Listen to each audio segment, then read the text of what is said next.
Before I even start this video, I want to be very, very clear. I don't think that cosplayers have to have or even have to want good craftsmanship in order to be good cosplayers and have a good time just enjoying the hobby. You do not need good craftsmanship or be eternally searching for better craftsmanship if you're happy with what you're creating. And no one should be picking on you for your cosplay craftsmanship regardless of the skill that your cosplay is crafted with. Cosplay is, at the end of the day, just a hobby for the vast majority of us. So craftsmanship on the whole does not matter. If you want to improve your craftsmanship, that's great. And I hope that this video helps you to do that. But if you don't want to improve your craftsmanship, or maybe you're somewhere between the two, like maybe you just don't want to focus on craftsmanship for literally every single project you take on, that's also great. Just do what makes you happy. I made a whole video about this back in the day that you should definitely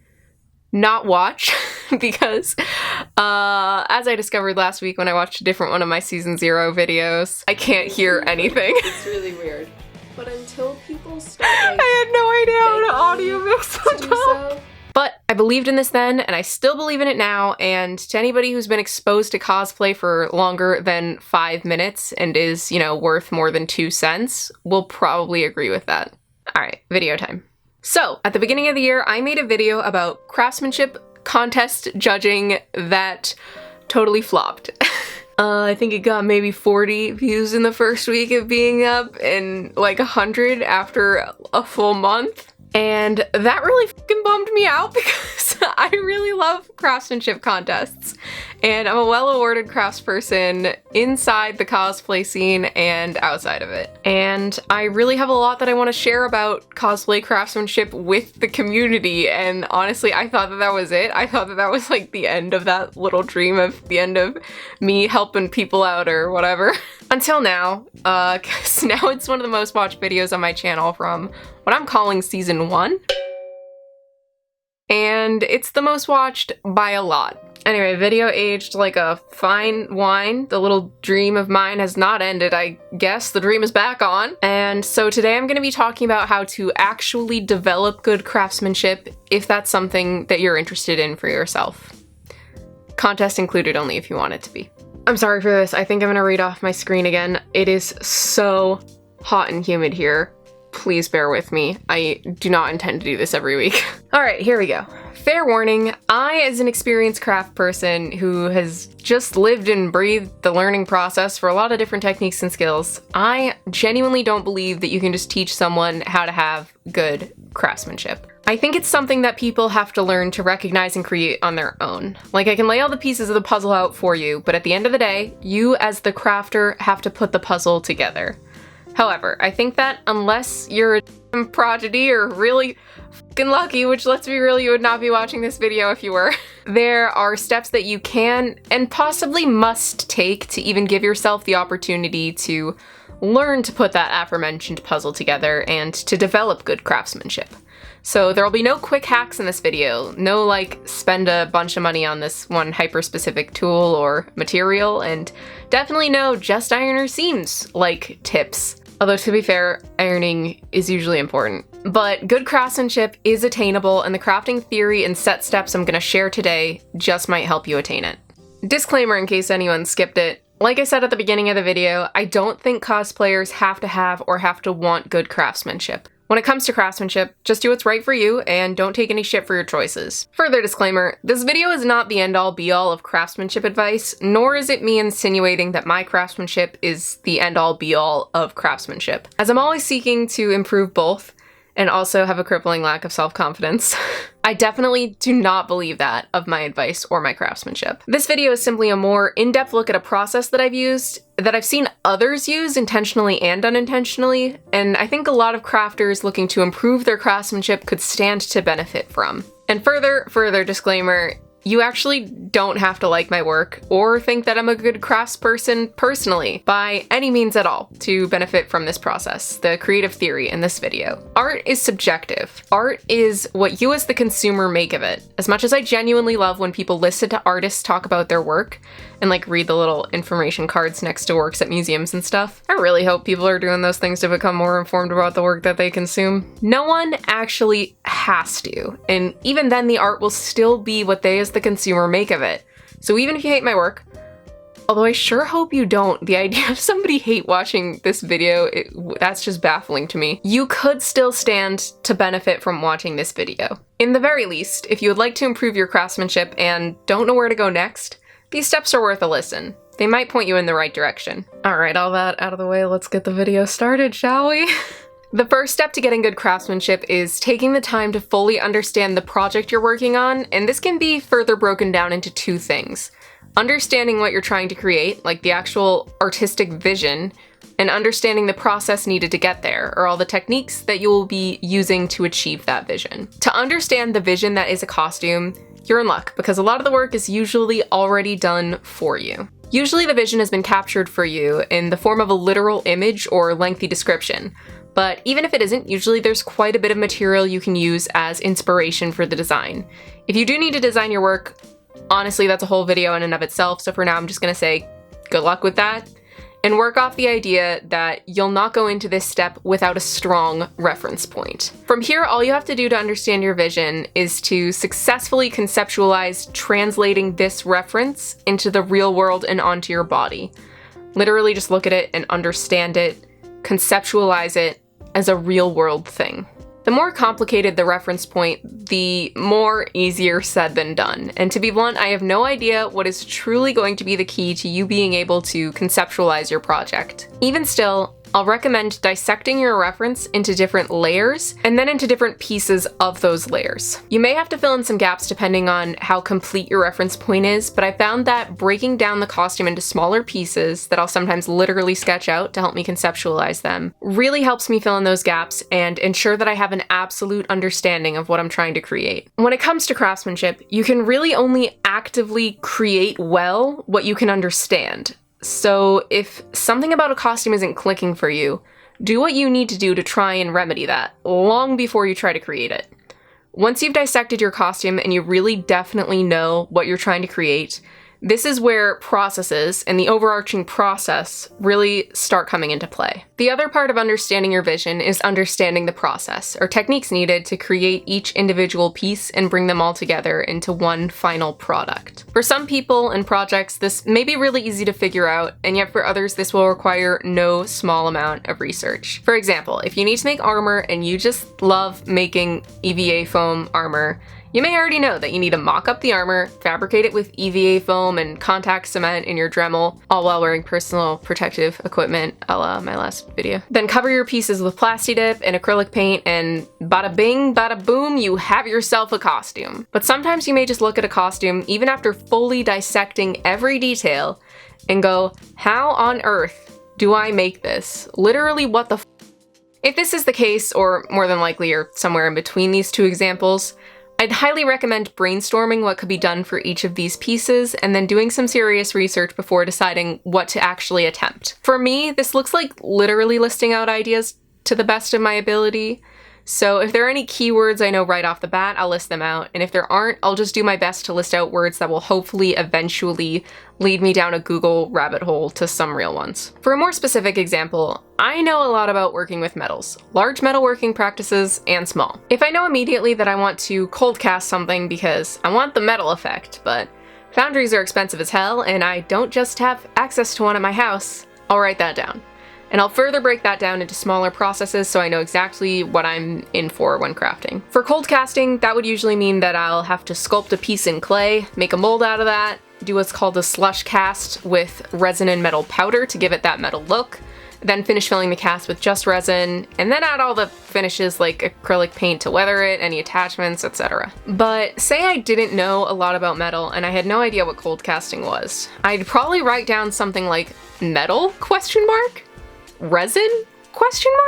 And do research from there to see what my options were. What my research would yield would really depend on how much time and effort I put into it, but hopefully after stumbling about on Google unsure of what I was looking for, I would eventually learn what cold casting is. I'm fortunate in that I've never had my research just not yield the results I was unknowingly looking for, provided I actually put the effort into looking. I really have no idea if your research will go nearly as well, but there's so much information available online, available in other cosplayers' works, other artists' works, tutorial videos, articles and blog posts, actual company sites and their information pages, the list goes on. I'd have to think that you will find something that will point you in the right direction. No matter how you get there, breaking down all the processes in a project into smaller, more digestible ones is a very important part of understanding everything that goes into a project, because it ensures that you aren't forgetting some piece of your project and, leaving you to flounder about aimlessly or do a really sus crafting job with whatever you have lying around last minute.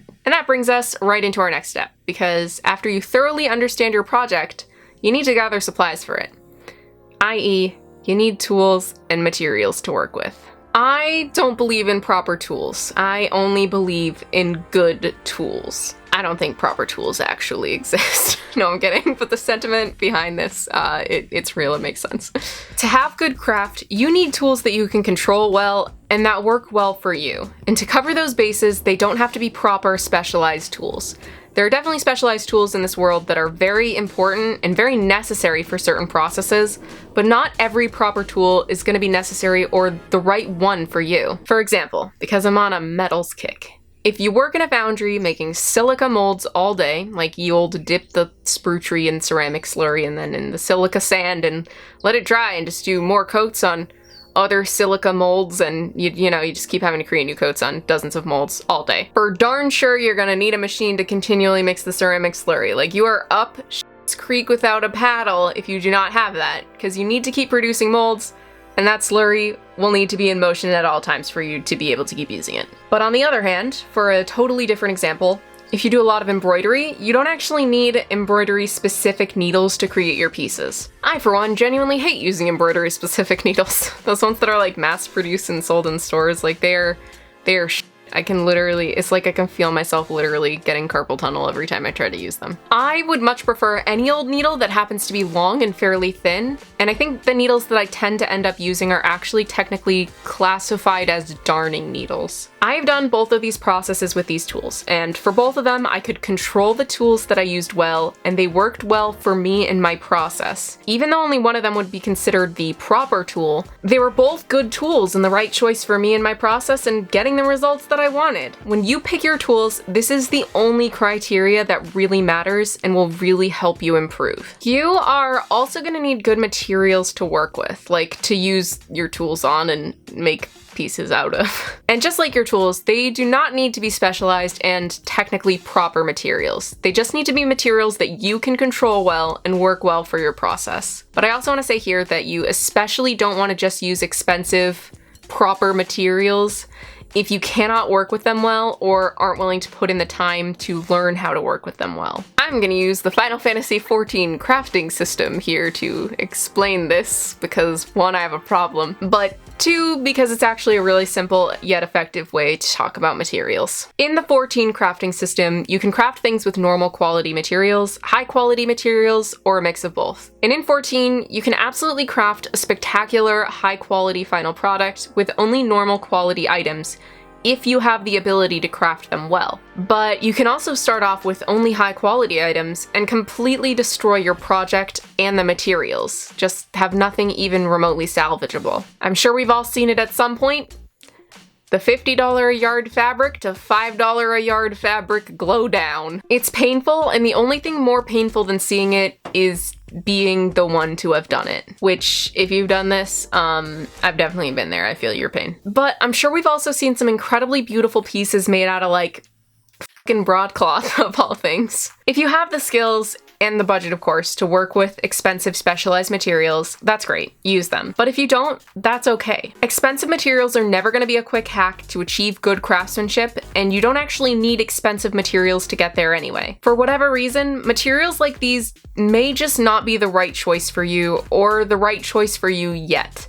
So stick with materials that are good for you in the exact same way you should stick with tools that are good for you. Remember what I said at the beginning of this video about how I could give you the puzzle pieces for good craftsmanship, but you needed to actually be the one to put the puzzle together? This next step is where you need to use your own creativity and problem-solving abilities to notice problems, make changes to your process, and improve your work. Hopefully, you're already naturally self-critiquing and changing your preparation process after hearing all the things that I suggested doing when preparing.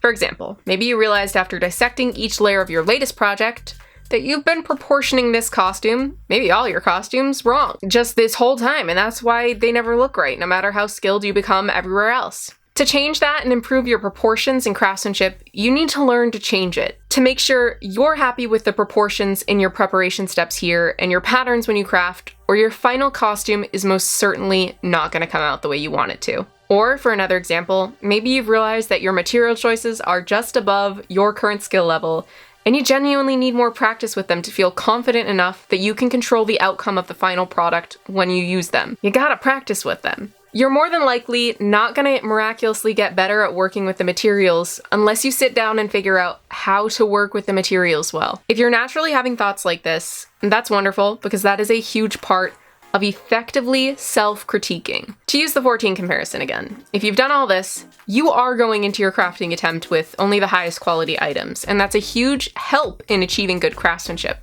But after you've done all this preparation, you need to make the piece, and you also have to critique your own actual crafting abilities, which can be really hard to do.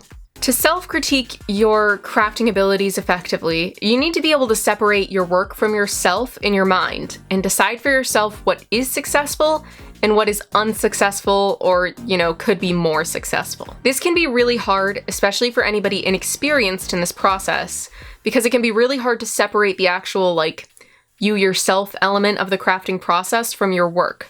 In a lot of ways, that is the craft, it's you. And sometimes critique can feel like a literal attack on yourself if you can't manage to truly do this. But you need to do this and take in your work objectively. To ease yourself into this, and for the record, just be kind if you ever find yourself participating in the critique of another person's work, you should always start off by trying the compliment sandwich method of critique, where you essentially find something to compliment about the work and say it, then find something you find unsuccessful about the work and bring that to attention, and then follow that up with a reminder of the original successful thing. As your critiquing abilities grow, you may find that you can cut right to the point with yourself, but this is always a good starting spot as it can really help to soften criticisms and your own responses to them. And just to be super fair, separating yourself from the work and being objective about what works and doesn't work for the piece doesn't mean you have to be downright mean to yourself and not acknowledge your victories at all. You can still be proud of what you've accomplished and love your work absolutely, while acknowledging shortcomings that you want to improve upon either now for the project itself, or to keep in mind when it comes to the next project that you work on. For some folks, all this may be just clicking into place, it may come naturally to you. But if not, and you're truly new to the self-critiquing process, one of the biggest questions you may immediately have about all that I just said is, but how do you know what is successful and what isn't? And essentially the best way to know is to make yourself familiar enough with something to know. You need to give yourself an idea of what good craftsmanship looks like for the thing that you're trying to self-critique. You know how throughout your life, encouraging positive people in your life may say things like, don't compare yourself to others, celebrate your own journey? Well, they're right. If you have people like this in your life who are just super genuine and supportive of you, you should cherish them and listen to them and never let go of them because they're good people. However, you need to have a craftsmanship precedent built up in your head to successfully self-critique. And if you don't have a precedent to compare your work to and genuinely want to improve your actual crafting abilities, you need to create that precedent for yourself by looking at other works. This does not mean comparing yourself directly to others. That can lead you down a path of resentment and pettiness and anxiety, and just don't do it. Listen to your friends who are saying, don't do it. But this can mean comparing your work to pre-existing work.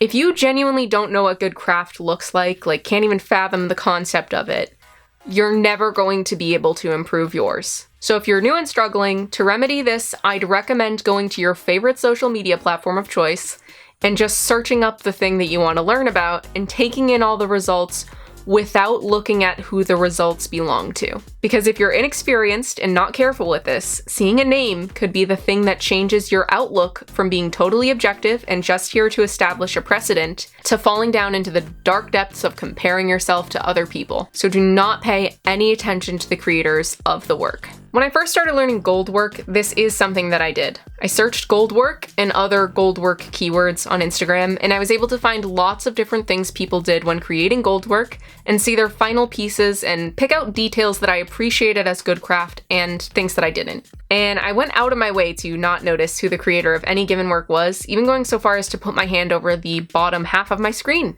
sometimes. Unless I was sure that there was something to be gained from looking, like a directly linked tutorial to their process that I could compare to mine and see what was tripping me up. So if there are goldwork powerhouses in the cosplay community, I have no idea who they are. But I did learn a ton about what good craft looks like in goldwork, and I was able to create my goldwork precedent to compare my work to when I self-critique. So there you have it. When just starting out, you do need to understand the improvements you're reaching for, and one of the best ways to identify that is to compare your work with other works that already exist, and to learn to self-critique and improve from there. Down the line, of course, you may get really good at self-critique and you may find that you won't need to look for precedents or even think about precedents at all.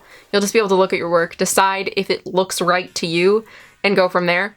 But when you're just starting, I'd highly recommend starting there. After you self-critique and analyze and come up with ideas on how you can make things better, the most important thing you can actually do is just work to improve. If you think you can put your puzzle together, do it. Whatever it is, or the things that you think you need to do to improve your work are, do it. Do them. Don't half-ass it. Don't try to hack the system in some ridiculous way. Just take matters into your own hands.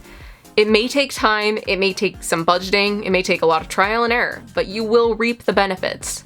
And the more aware you are of yourself, of your process, and of the work you're creating, the more you will be able to self-critique and make these changes, and the more and more benefits you will reap.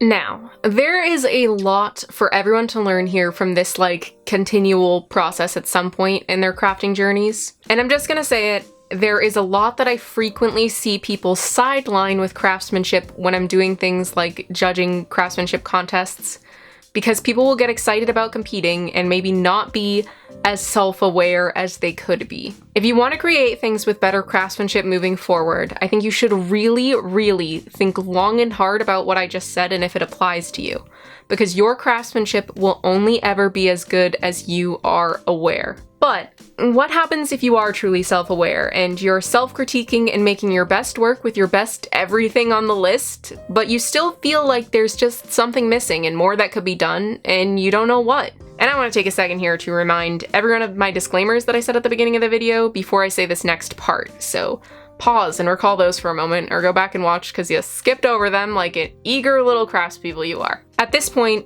you need to change your perspective. To me, the way to move past any artist block, which if you get to this point, that's where you're at, congratulations, you've hit the wall. And you need to see your project, your work, yourself, and any and all possibilities completely differently. In a lot of ways, instead of taking stock in the prior steps, you need to think beyond what you initially comprehended, beyond how you initially dissected the costume, beyond the process that you thought would work, beyond your tools and materials and skills.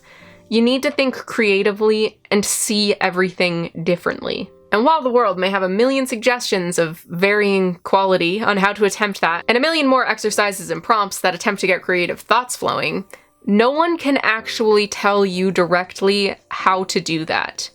It's something that you have to do for yourself. In a previous video, I defined good craftsmanship as a combination of technical understanding and artful execution of that technical understanding, i.e., an undefinable amount of finesse. All these steps I've given you in this video ultimately come down to just technical understanding unless you make them and yourself something more than that. It may take a serious amount of trial and error and some really high up highs and really deep down lows, but you can develop your finesse and you should try to. I may not be able to teach it to you because it's not just getting somehow even better materials, or adding in details that aren't there, or just making things really complicated for no reason. But you can develop your choices to be more thoughtful.